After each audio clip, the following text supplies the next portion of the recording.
Mo is awesome. She is the founder and CEO of Boomerang, which when I told John Ely, our video producer, that Mo's coming on, he's like, I have used Boomerang more than any other person has used Boomerang. Has anybody in the audience also used Boomerang, the app for Gmail? Tell me on the chat. I know that I have.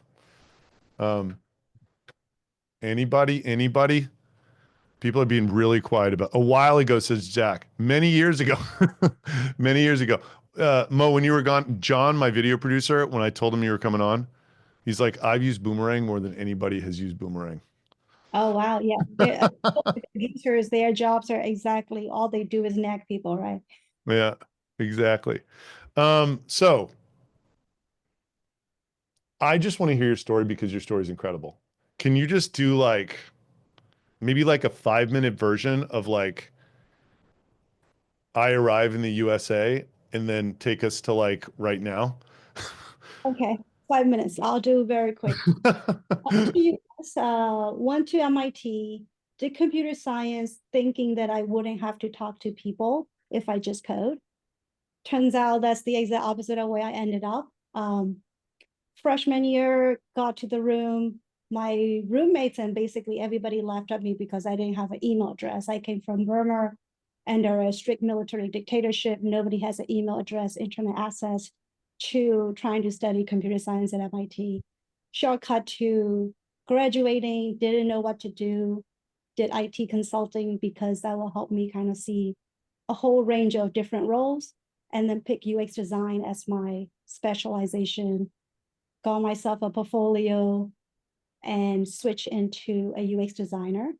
Then I moved from big companies to smaller company in Boston startup ecosystem.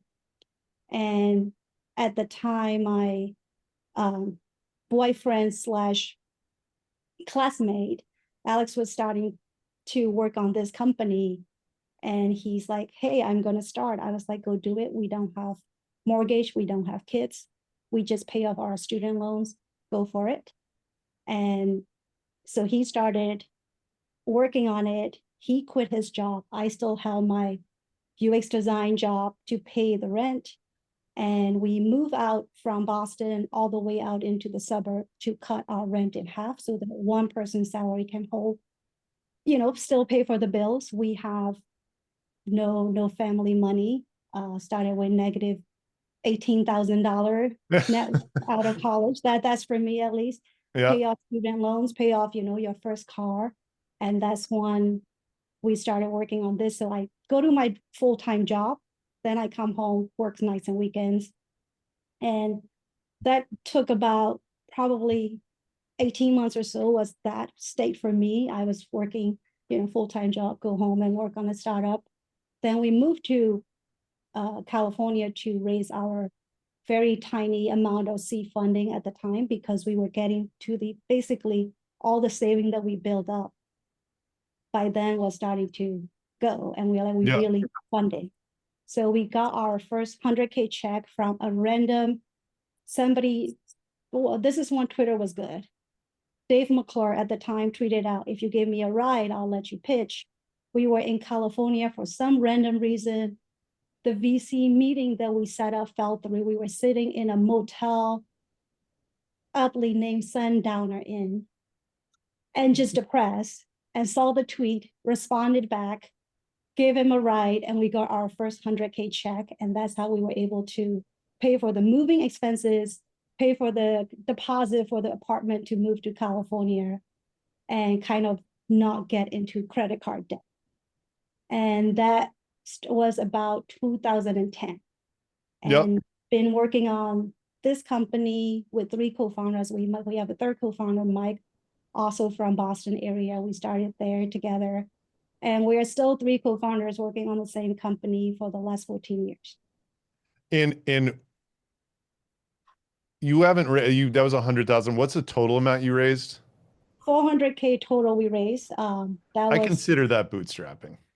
exactly because if we had, basically you couldn't get an apartment without a paycheck at the time, and we had to Yeah. give of a raise of like $6,000 raise to be able to qualify for a rent.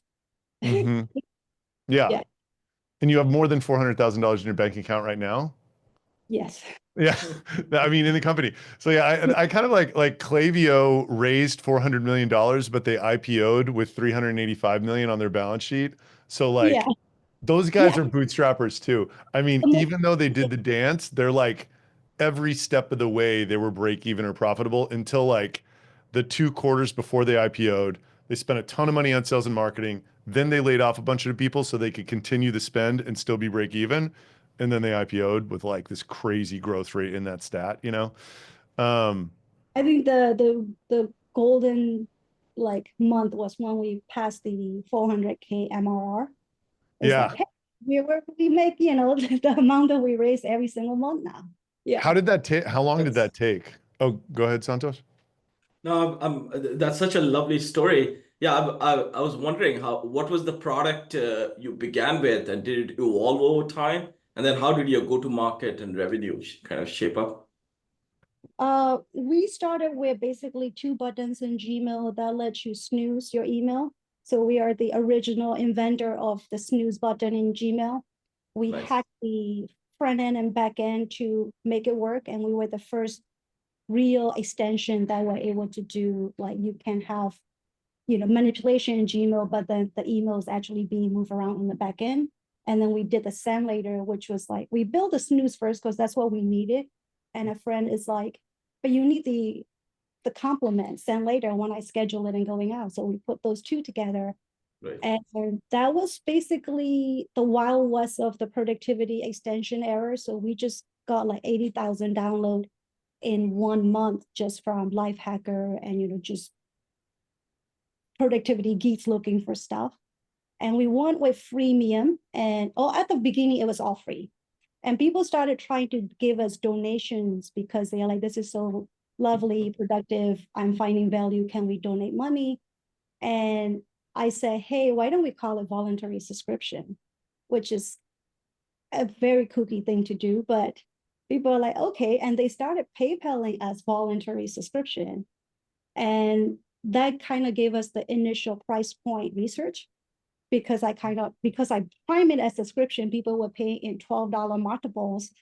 And that gave us the pricing point that we could do freemium. So we email all our existing free user with, here is where, we cannot stay free forever. Here's the pay subscription now. And we gave them a 40% lifetime discount. So we still have people who bought Boomerang subscription on the first day that we turn into pay after 14 years later with 40% discount. But yeah, that kind of got us into, I think it's about 18 months from the time that we launched the product to like, hey, everybody have it, to the time that we are, ramen profitable, where it covers the 3 co-founder salaries. That's beautiful. That's what everybody should be going for. Yeah, that was the first step. Yeah. We got to the ramen profitable before anybody else. We have a support person at our first hire with the 400K check was for us to be able to hire at one extra person. And so did you get to ramen profitable before you went out and got the other No, 300K or no? we didn't. We got the 400K first, and then we got to the ramen Yeah, profitable. yeah, yeah, yeah. And that 400K was to cover up the 18 months of runway. Yeah. Is anybody in the audience close to ramen profitability right now? Is that even a goal that people have these days? I really want to know. Because like once you are ramen profitable, you have all the leverage in the world. Time is on your side, you know? And when Yeah, you're not, time is against you. right. Yeah. Zach is almost is ramen profitable or almost ramen profitable. So like how painful was the ride? I mean, right now it's good, right? Like you're either at or close to 10 million ARR. You've got 3 co-founders. You guys are paying dividends. Like you're dressed very nicely. You're in a beautiful place in Berkeley, California. Like, Yeah. it's good. It's all good. But how, like, how tight was it for how long in this whole I think process? this was the first, maybe getting the product market fit and just seeing the new active user grow. that was the hardest part. Once that came along, it was more about focus and keep focusing on the biggest problem we have and keeping the whole company narrowing their focus of what's the funnel, where is it broken, what are we fixing. The hard part, I think, was hiring at the time. So this is the golden day of tech bubble, zero interest rate phenomenon, right? 2013 to 2021 was we were trying to raise as a bootstrap company with like no piles of war chest money from VC. And we were in Silicon Valley, which I think is probably, if I have to think back and do it, like we wouldn't do it in Silicon Valley because we were at the wrong place for the model that we are doing. So we were trying to compete with Google, Facebook, Apple, trying to hire the same engineers. And we're like, hey, we're a profitable startup that doesn't have, billions of dollars to burn. And that spending mentality is hard. It's hard to find the people who believe in that type of thing and mission driven. And we have our, ups and downs and bumps, right? We have to kind of self-correct our course around 2019. And we lay off a large group of our whole team to kind of focus on like, what are we doing? Because we were kind of operating as a very fun productivity lab in some sense, because we build it, we are, we have a lot of patents, we're innovating, getting the new features out, but the platform partners were, they no longer believe in their original motto of don't be evil, and they started copying what we do, which basically impact the growth and the new user coming into the system organically. So we didn't, that was the harder part, right? Like one, you see the, hey, your portfolio, like your partner that's supposed to be like platform partner is no longer your partner and your competitor. And they also control the search engine. Then what do you do? So and they have $1 trillion. And that was the hardest part. Yeah. Then we survived through that. We realized that, hey, that doesn't really impact the way that, especially our users are not using the features that the way that Google implemented, right? So our paying users, so free users that are like kind of like just need it a few times a month, it doesn't matter. They will probably go to, like, if it takes 10 clicks to do one thing, they'll still do it. But the people who are like our bread and butter, they are running their operating system of their office on Boomerang. They are using it 100 times a day. They do not have time to 5 clicks for one thing they need to do. So all these power users who are paying Boomerang, they stick with us, right? They are still sticking around. We're finding new people who are using it in a different way. And the transition was, I started to think about, and we got to like, the first like 10 years without sales team. We are just completely product led. Everybody is self-serve, just shows up, buy it, maybe even buy it for a team, sometimes even buy it for a company, but it was never led from a sales team going out. Nice. So that's what we are starting is trying to learn how to do sales and marketing that is actually outbound. Amazing. Can I do some audience shout outs real quick? First of all, Zach, Ramen Profitable, Hasib raised 2.3, didn't use it, and now make that every year. Respect.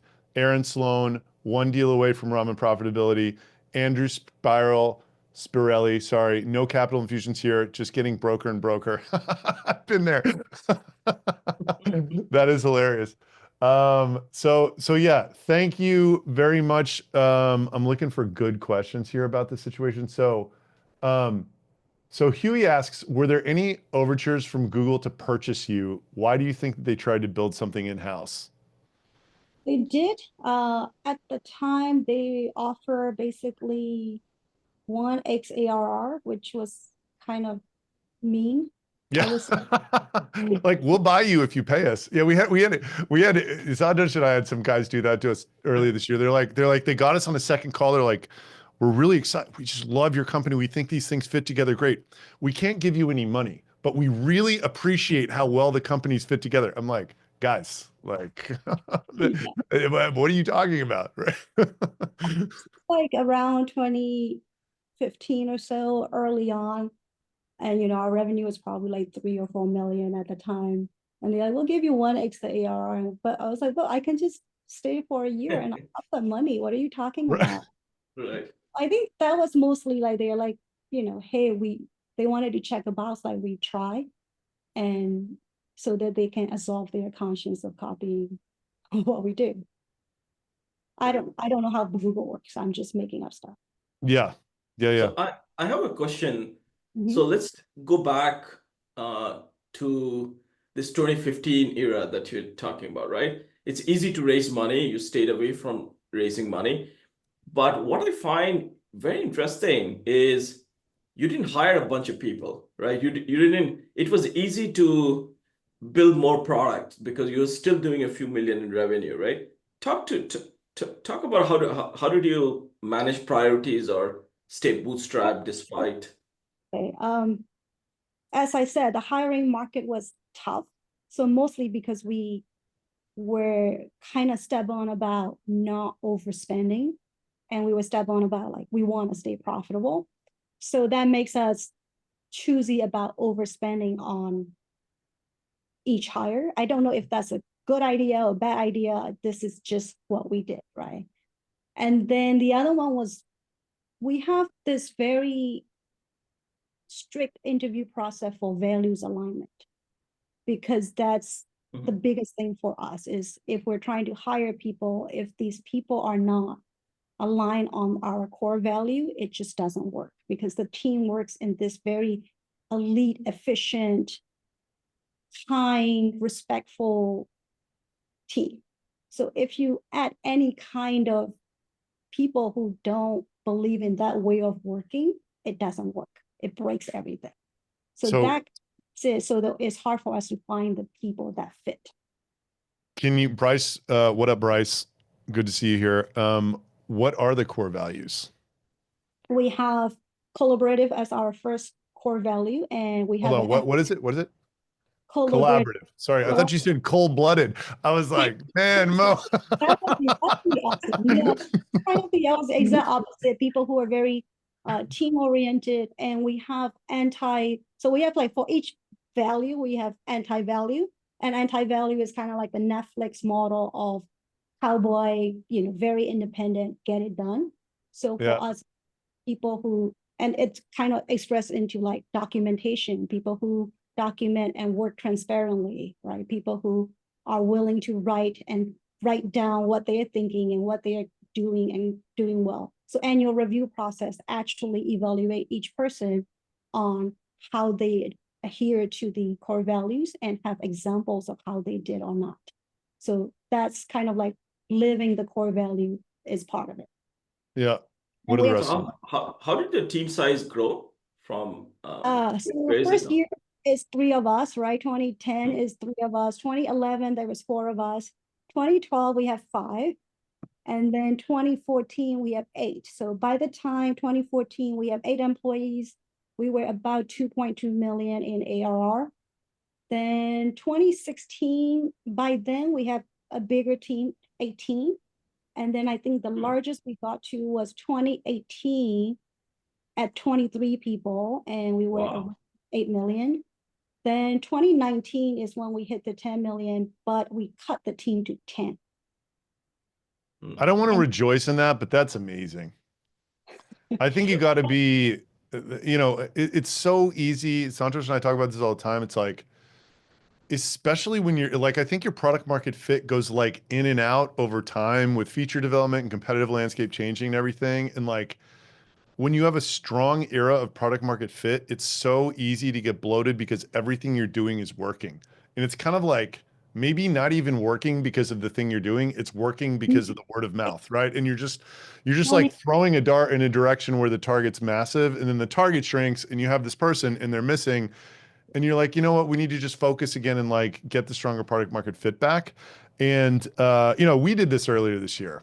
And like, our business was making $8 million and we still like, you know, cut it by 40% just because the team size was what we thought we should be when we thought it was going to go to 100 million ARR, but then we realized that it was never going to happen. Right. So, yeah, it's like being the smallest version of what you can be for that era of your company is, I think, what as founders, we always have to hold on to because it's better for everyone. It's better for everyone. The team feels more satisfied and fulfilled because what they do actually matter. People are not just doing random projects that they don't think actually add to the bottom line or have an impact on the company. And then the other part is like, it's just a lot easier to kind of manage and operate efficiently. The other part is the hard part, Adam, that like, I don't think we talk about. You're like, hey, is the journey easy? No, it's not.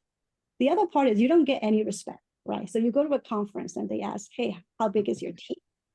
And it's, Yeah. I hate that. Can I be pretty explicit here? Like, it's a dick measuring contest. Oh yeah. Yeah. Yeah. Yeah. Right. And you're like, no, my team of 10 outperform your 80 people any given day, Yes. right? Yes. I was And going to ask you this question because what came into my head when you were saying that was like, get emails. We got to like 10 or 12 million ARR with 6 people. And wow, I think that's amazing. You know what I mean? that's Like we weren't spending any money on marketing. It was just like, it took us like we hired a bunch of people and we broke even. And it took us 2 years to get back to where we were making more money than when we just had 6 people. So I just vividly remember this moment. I was at this birthday party at like the roof of the Four Seasons in Austin, and this girl who works at Upwork, she's mhm. like, I just asked that question, like, well, how many employees do you have? I'm like, we're 6. And she's like, oh, so you're just getting started. I was like, Exactly. no, like we were not just getting, like we're not just getting started, right? Like, but Right. this is like why this is one of the things that makes bootstrapping hard, right? And like with this 10 million ARR vision, it's like that's a force, a pressure that's just constantly on you. It's coming at you from every angle. Like whether you think you've internalized it or not, it's very hard to rise above going to a Yeah. place where there's a bunch of SaaS founders and the only question they're asking you because they don't, they're not comfortable asking you your ARR. So they're like, how many people do you have? And then Yeah, they sort of pet you on the head and they're like, that's cute, you know? exactly. A lot of Silicon Valley like event, I just like, I don't even go anymore. I'm like, I'm just not interested in that kind of competition. One, the main thing is there are lots of, big companies that raise a lot of money, go on a, Right. fantastic ride, great for them. That's the model that works for them, right? But there is also a different path that is equally valid, equally hard, equally satisfying, but doesn't have the same external benchmark and validators that people are used to, right? The other thing, like, it's not just the other founder, the press is so annoying, right? They Oh, always like, oh, who's your VC? How much did you raise? I was like, yeah. well, Right. the thing that you're sucking up to that raised 8 million. Well, we make that every year. Like, what are you talking about?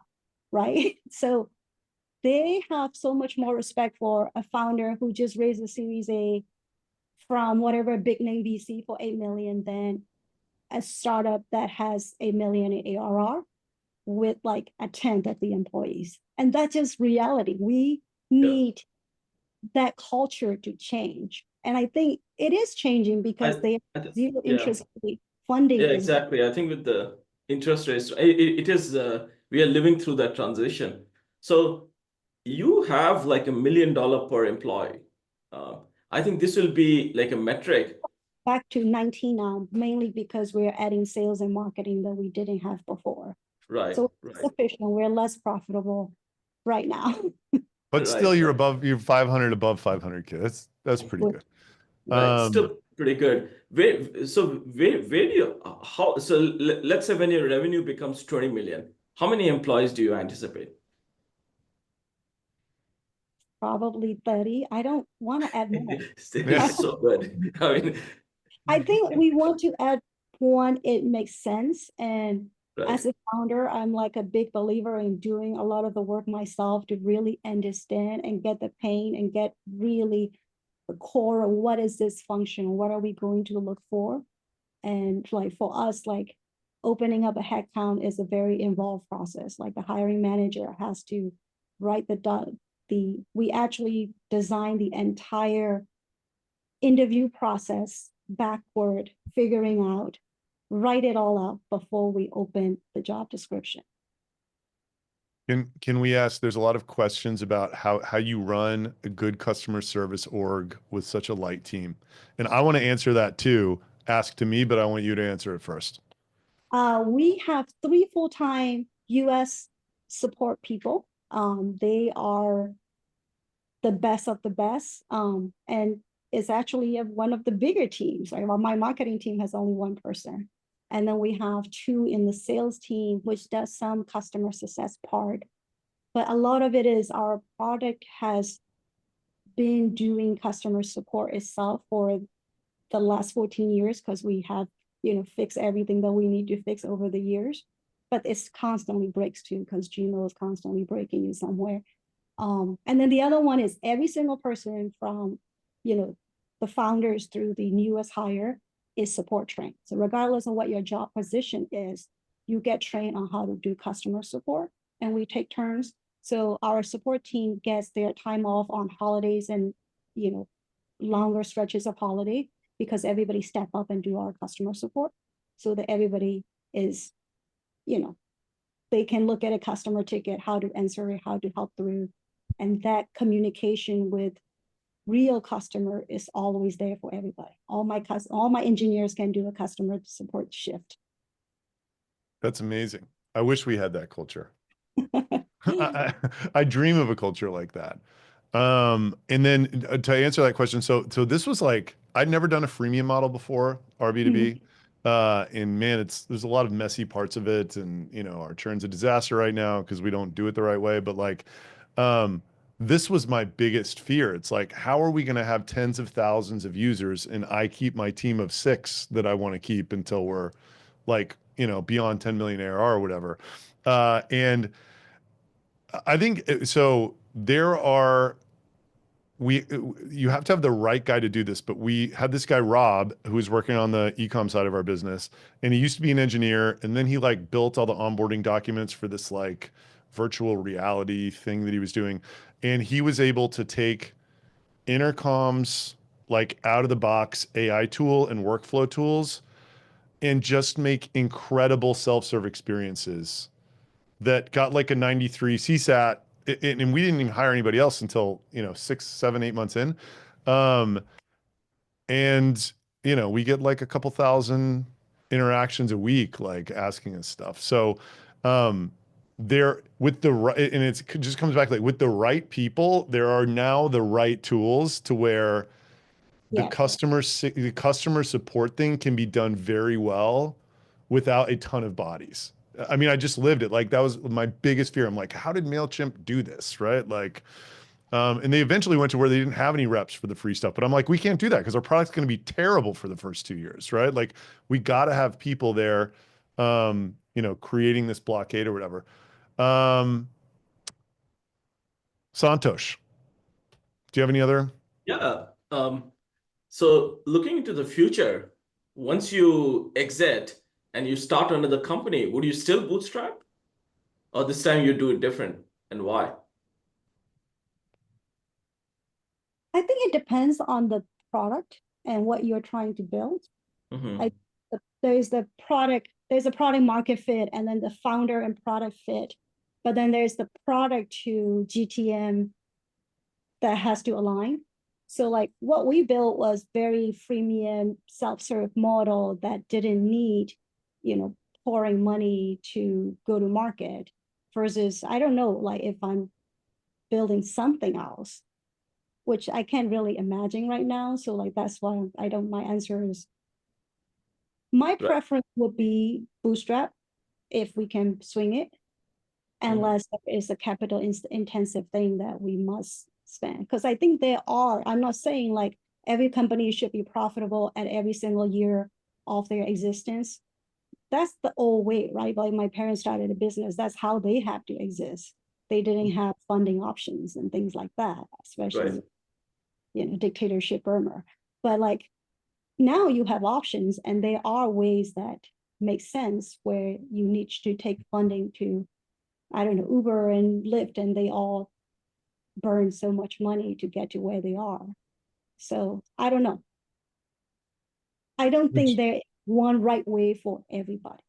Yeah. Would you ever do like growth equity for this business? Or do you think this is going to be like bootstrap for the life of it and then you sell it or you keep doing it or you hire a CEO or whatever? We, I don't know, I get like 3 emails a week about Yeah. growth. We all do. When I go to conferences, all I do is just hide from those people. Yeah, exactly. I don't know. It's like it has to be the right people, and like it has to be more than just money, right? Like when you have cash flow, it's not just about like a pile of money. It got to be something more strategic than that. And I just haven't seen anybody bringing that to the table so far. Yeah. But like, I'm going to roll up the entire suite of Gmail inbox tools or something. Yeah. So let's talk about tactical stuff. Um, I love asking this question to founders in your position. What is working for you to grow and acquire customers now that you would still do if you were 1 million ARR? I think what doesn't change is this focus and experimentation. I think, you were there when I did my talk at SAS Open. It's the same thing. Keeping this focus on what's your funnel, what's working, what's not working, fixing the parts that are holes in the funnel, and like having a hypothesis on why is this broken? Is this something we could fix? Is it something we need to rethink? From just everything along the product funnel line to everything in pay marketing. Like we started doing outbound, it's just starting to work. And the out sequence, I started with no, we're not going to start with 10 email, each one version. I'm starting with each email has multiple version to test, and each email is testing multiple subject line. Like that's especially outbound. I'm so like, we never done outbound before. I'm so excited because like outbound has so much data points so quickly. You can just send 2,000 email in a day, and now you have 2,000 data points that you don't normally get with organic traffic, that you have to wait around to get enough data. So everything is, for me, learning from data and experimentation should be throughout the whole company culture, right? Like my sales team is like, oh, I have this email sequence we're going to send. I was like, no, we're going to test everything. How do you know what works until you test? Mm-hmm. And So that's at 1 million, and this is what we're still doing. yeah, I Yeah. love that. Nice. Everybody's going to want to know, how are you actually executing this outbound campaign? Like what software are you doing, the like pirate domain thing? Like what are you, We so have let's talk us through this whole funnel. whole funnel. We are doing Apollo. Apollo is where we are getting leads and also sending out the outbound. We use Allegro, Allegro, I think, for warming up the domain names and email addresses. And then from that, we are getting people to send to our landing pages. We're landing pages for either ebook or just some sort of lead gen landing pages, cookieing them, sending them to running on kind of the retargeting campaigns on LinkedIn. And so we have some ads that we just got started last week with LinkedIn ads and some Facebook, but the Facebook is not work context, so it's a little bit different. But that's the stack, Yeah, right? that's a machine. Sum it up. Apollo is writing email, sending them to our own landing pages. That gets them cookie, going to those people, following them on LinkedIn. They are turning into leads. So I actually have 2 calls from our new outbound process later today, and it will be our first like 2 calls that we book through this process. And we started 3 weeks ago, 2.5 weeks ago. So who are you targeting? This is Australian customers. So Australian companies now have a thing called right to disconnect law that has fines of $94,000 if you violate it. So our product Boomerang has a component called inbound pause that lets you put everybody emails on a schedule for the whole domain. So you can actually say everybody after hours, you're not going to get emails that are not important. So Oh, we wow. did Yeah. right to disconnect automation for the whole domain. And then you can actually make exception for like this team is actually client facing team that they cannot pause their inbox, or people, we have some investment bankers who are using it and they put deal teams that are actually in active deal as an exception, but the rest of the company are on 9 to 6 after hours emails block. Huh. That's So cool. Is it like a, this is is it like the it's, go ahead. targeted ICP that we never really had because Boomerang is so horizontal and everybody use it. This is the first time we're like exact geolocation, exact company type. We know the job title of the people who has to make the decision. So the emails are getting like 11, 12% click rate on whole. Wow. I was like, this is amazing. Yeah. How big are the companies? So the law applies to everybody with 15 employee or above. So Yeah. we're targeting 50 to 500 Mm-hmm. because we know how to sell that range, and that's a big enough ticket. Yeah. I think above 1,000, they get a lot more complex and it gets into the enterprise deals. And we're not as a sales, organization mature enough to do that. So we're kind of staying in our sweet spot right now.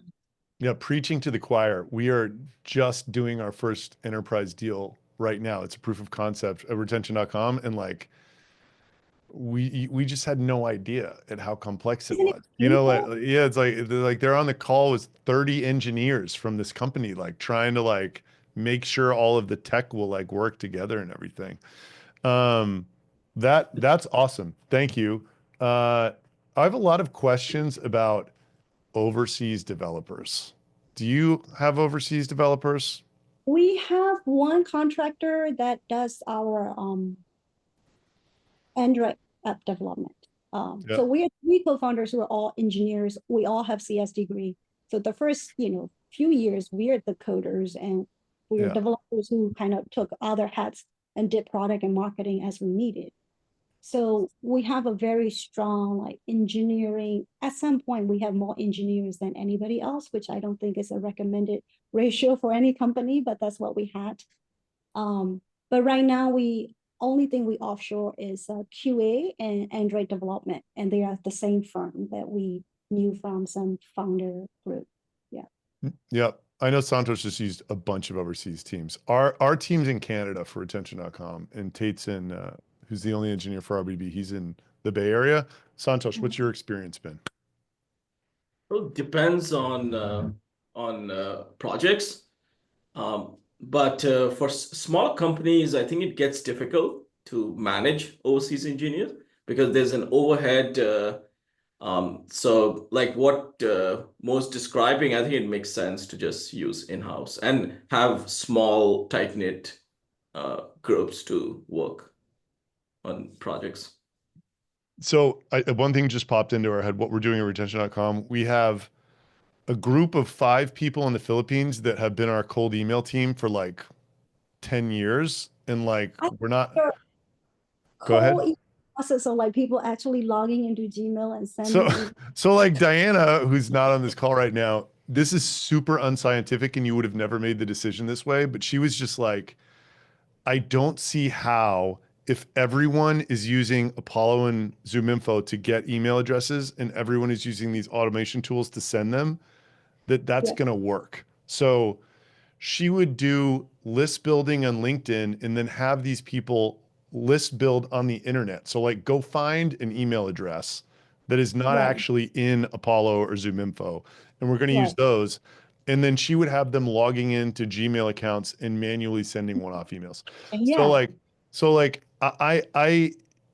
people have said that they've tested her method and it hasn't worked, but it worked really well for us. And like, I'm going to, whatever. But we stopped doing cold email and, we're still using them for some stuff. But recently we've had them doing for retention.com, like what we need to do is we need to recognize a problem before it happens, because before the customer does, because that's what causes customers to churn. Something happens and then they're like, this isn't working, I'm out. So we have them doing account audits every day, which is like a great use of an overseas team, right? Like they can just do it at night and they can, 1 hour per account. It's like 5 people. We get 40 of our 1,000 customers done every day or something like that. Or maybe it's half an hour per account. So 80 of the 1,000. But I also put together a team in Argentina for my first startup, Robley.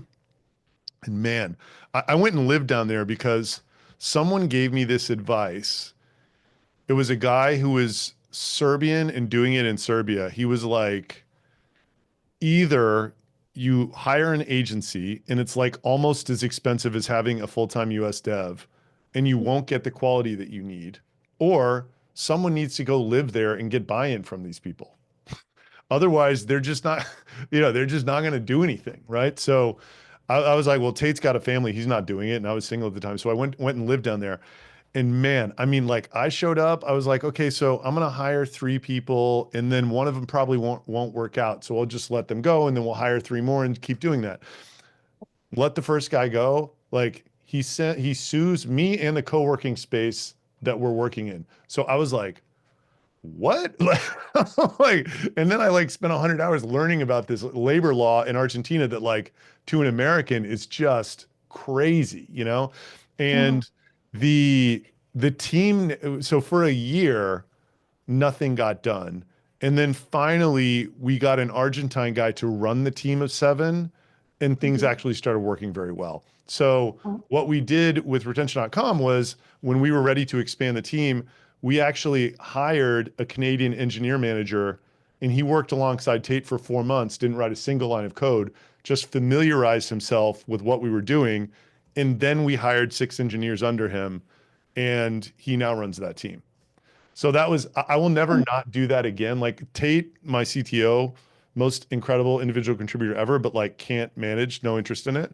yep. So that's how we Same. have to grow teams. It's like we have to like get the manager up to speed first and then let him go build his team who then, executes. That's my story about overseas. Um, does anybody else in the crowd, Mike's saying the Brazil he had a similar experience there. Anybody have an experience like mine in Argentina? I'd love to know. So Um, how do you decide what features or products to build? We have What's your process?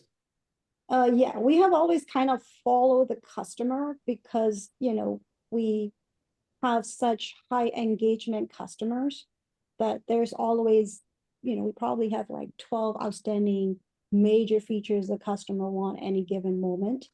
And it just kind of have to align with overall vision for the company. Like, do we want this to exist in the world? And does it align with what we can build? So we have a very kind of picky technical lens, like, are we contributing something new to this productivity world that people can't do before?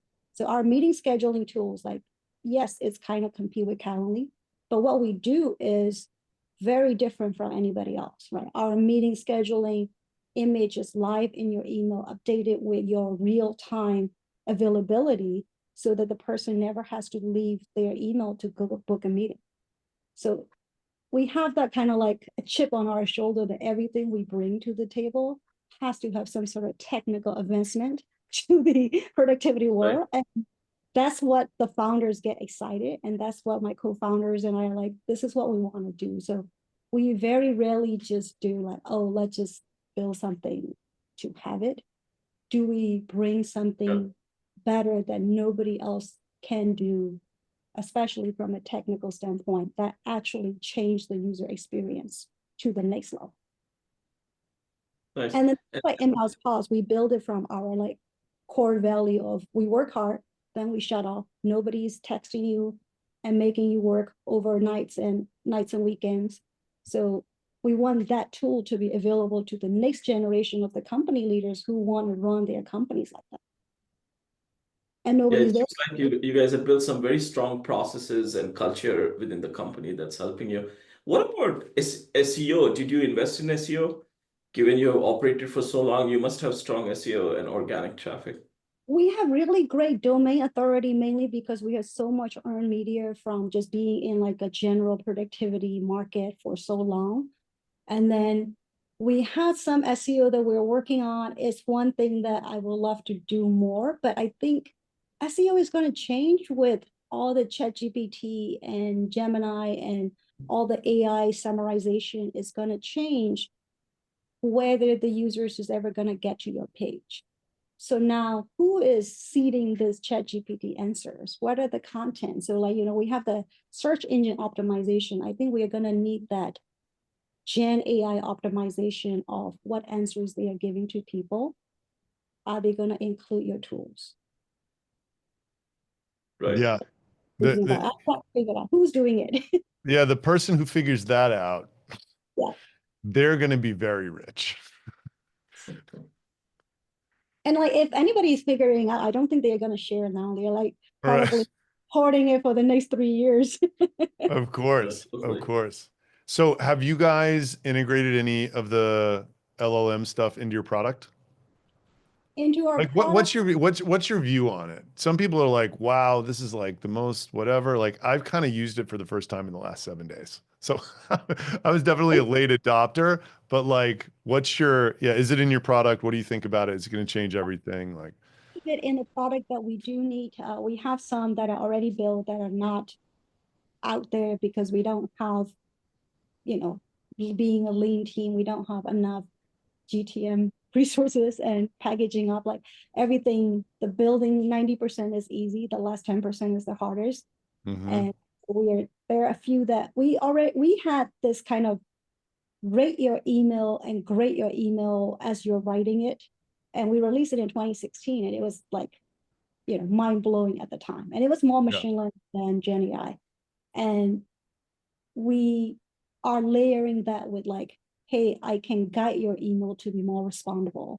So instead of just rewrite the email with these parameters to actually get it easy for the other person to respond and you get a better response rate. Because we have the most unique data set of which emails people want responses and they are hand coded, right? Like if you want a data set, there is no data sets better than ours for email response because we'll indicate I want a response to this email and then we're tracking it and recording it. Did they get a response or not? So that's the best data set you can have. And so from that to train it to be like, you want to write an email and you want a response. How does this email need to sound? That's dope. I wish we had that. There's a big what now problem with RB2B where people like, it's like, okay, this is a great person to reach out to. Like I could spend 5 minutes racking my brain about the perfect thing to say to them, but wouldn't it be great if I could just press a button? Yeah. Um, are there any good questions over here? Let's see here. Go ahead, Santosh. So you mentioned you're using the data to make your email response better. You must be sitting on a ton of data, right? Looking at the Gmail. How else are you improving your product or service, leveraging the data you already have? We've been kind of focusing more on the inbound pause and like kind of like the attention and interruption part. But I think there's the extension of it where we need to be thinking about which interruptions are worth the interruption. So like people get email constantly throughout the time and those interruptions cost you so much focus and basically raise your stress level by like 10-20%, just having interruptions throughout the day, right? So moving from that model to like dopamine detox of I'm not always going for the next hit of the new email. That takes a little bit of adjustment. And then from that to be like, okay, I'll trust it to the point that I don't ever need to check email and unless at a specified times or there is really hair on fire situation and it will know. So that's the part that we're kind of thinking about is how does the knowing what's in the email, who the relationship to the sender, and how important is that to you, whether it's just worth interrupting your flow. Nice. Nice. Love that. I got one for you. So Okay. taking it back to the very beginning, before building the MVP, did you do any market research about whether or not it was going to work? Or was this just like a really strong conviction of something that you wanted yourself? We're building something totally differently. The company name is called Baden, which is kind of like foretelling the future through magic in Burmese. And what we wanted to build was kind of, it wasn't ready at the time. We were like, if you're writing an email right now, I wanted to find out all the other documents in your company intranets, all the people that are relevant to you, and show it to you so that you don't ever have to go search on the things you need. And that was the original thesis. And we try to build it, we try to go, and that's the GTM founder fit that didn't work, right? Because that's the kind of thing that you have to go to a CIO and deploy it to a company. And we're 3 engineers who don't know anything. So Yeah. that wasn't gonna. And as we were going around showing that to people, people are like, that's good. That's like, when people are nice, they're like, oh yeah, that's good. I would use it. But you know what I really need? So that's how we got the snooze and send later is like, that's really good. But you know what I really need? Ability to postpone the emails that I don't need, because they have all these folders of check later or go check on November 15th. So they will literally make a folder called November 15th, right? That kind of hacks people were doing. And you can only do that by going out to real people, showing them what you build. And they're like, that's cute. How about the other thing that I actually need? Yeah. I love that. Okay, one more and then we'll wrap. How do you decide a team member needs to go or say in terms of making a small yet productive team? Repeat that again. How do you really, the question is, how do you decide if you're on the fence about somebody, whether to chop them or not? In turn, so, how do you keep your team super small and super productive? And how do you decide whether it's time for someone to go or not? I think that's the question that Seema is asking. Yeah, I think it's really kind of like looking at the gap of like what they are doing and how that really contribute to the either the product growth, product health, or customer growth, right? That direct line.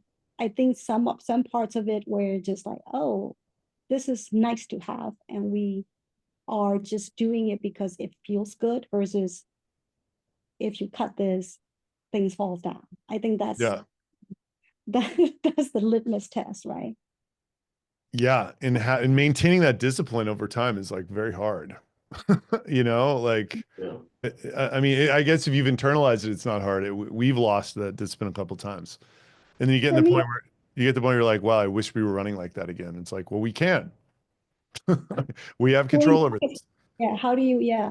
I think hard is hard, and it's also, but like the thought of managing a large sprawling team is scary for me too. Yeah, Right? It's like, hey, there's there is more, like, the Mythical Amendment is a book from engineering where it's from, like, I don't know, 1980s or 90s, a long time ago. Like, just because you add people doesn't mean you cut the time. It actually, it there's slows you down. it slows you down a lot more because everybody has to communicate each other, and they're not robots, so Yeah. it doesn't work. Awesome. Well, I think we're Great. gonna wrap it. Thank you so much. Where can people find you, reach out to you? Where do they get your stuff to go play with it? Because now everybody's going to want to go install Boomerang, of course, after they listen to your legendary story for an hour. Yeah, I mean, everything is on boomerangapp.com. You can get whatever platform you're on, Gmail, Outlook, iOS. Um, we have, we're trying to find two roles to fill. So we're trying to hire a good AE to be one of our founding AE. And then we also looking for a UX designer. We're kind of looking for me 15 years ago. That's the unicorn we're looking for. And So if you're from Burma, raise your hand. You don't need to be, but the other one is we are, so we've been able to, this is one let's pitch for founders and people who are thinking about what's the point of doing this way rather than raise funding, go join the, you know, $1 billion valuation club or whatever. We've been able to donate from our profits every single year since we've been profitable enough. And so we built probably 10 to 12 schools in Burma with our funding. Amazing.